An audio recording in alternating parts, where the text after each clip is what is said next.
சப்பாத்தி, சாதம், அப்புறம் இட்லி, தோசைக்கெல்லாம் ஒரு கிரேவி செய்யலாம். அதுவும் எக்க வச்சு, அதுவும் 3 இன்கிரீடியன்ட் வச்சு வாங்க பார்க்கலாம். அதுக்கு 3 டீஸ்பூன் ஆயில் ஊத்திக்கோங்க. நல்லெண்ணெய் ஊத்திக்கோங்க. அதோட நம்ம சோம்பு இங்க 1 டீஸ்பூன் சேர்த்துக்கலாம்.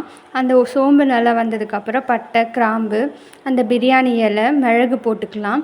இது மட்டும் போட்டுட்டு, இது நல்லா வந்ததுக்கப்புறம் வெங்காயம் ஒரு 4, 5 சின்ன வெங்காயம் நீட்ட வாக்கில் வெட்டினதும் இதில் போட்டு நல்லா மிக்ஸ் பண்ணிக்கலாம். இது நல்லா வதங்கி வரணும். இது நல்லா வதங்கினதுக்கப்புறம் இதில் மல்லித்தழை இருக்குல்ல, மல்லி கொத்தமல்லி அதையும் நம்ம இதில் போட்டு இதை நல்லா மிக்ஸ் பண்ணிக்கலாம். இது இன்னும் கொஞ்சம் ஆயில் வேணால் கூட எக்ஸ்ட்ரா போட்டுக்கோங்க. இது ஆப்ஷனல்.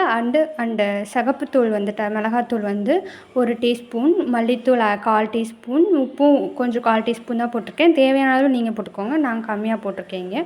அப்புறம் 1 கப்பு சின்ன பவுல் கப் அளவுக்கு தயிர் இதுக்கு ஏற்ற மாதிரி எடுத்து ஊற்றிட்டு அதோடு இதை நல்லா மிக்ஸ் பண்ணி நல்லா கொஞ்சம் 1 டம்ளர் தண்ணி ஊற்றிக்கோங்க. கொஞ்சம் கொஞ்சமாக தண்ணி ஊற்றிக்கிட்டிங்கன்னா இன்னும் கொஞ்சம் நல்லாயிருக்கும். சின்ன டம்ளரில் தான் நான் இங்கே எடுத்திருக்கேன். நீங்களும் சின்ன டம்ளரில் தண்ணி ஊற்றி இதை நல்லா வற்றி கொதிக்கிற அளவுக்கு கொதிக்க விடுங்க. இதை நல்லா கொதித்து அந்த தண்ணி வந்து வற்றுற அளவுக்கு கொதிக்கணும். இடையில வந்துட்டு இதை கொஞ்சம் விட்டு விட்டு பண்ணிவிட்டு அப்புறம் பாயில் பண்ண எக்கையும் இதில் போட்டு செஞ்சுட்டிங்கன்னா அவ்வளோதான். சூப்பரான ஒரு எக் கிரேவி செஞ்சு பாருங்கள்.